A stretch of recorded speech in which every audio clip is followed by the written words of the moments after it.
Lacson kinumpronta si Bunoan sa maling coordinates ng mga flood control projects. Umaabante sa balita si Abante reporter Dexter Ganibe.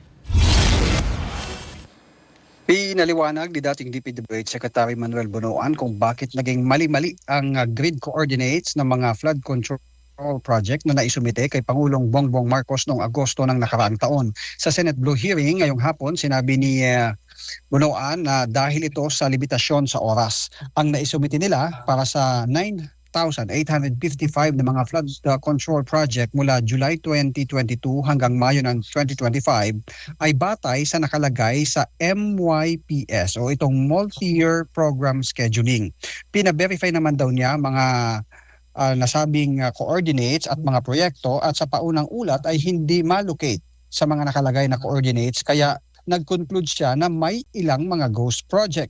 Ang listahan niya ay mula sa binigay din sa kanya ng Yumao at nooy USEC for Planning ng DPWH na si Catalina Cabral.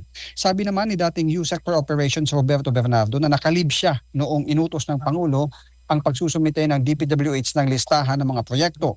Pero nilinaw ni Bernardo na hindi dapat mula sa MYPS ang sinumiteng coordinates dahil ginagamit lang ito para sa pagpaplano ng mga proyekto. Sa halip ay yung infratrack niya dapat ang ginamit dahil ito mismo ang eksaktong lokasyon ng mga implemented infra project.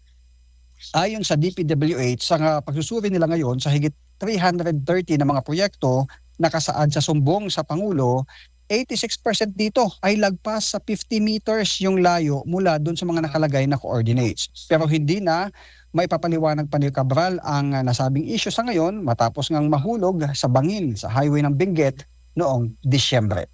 Ako si Dexter Ganibe, Abante!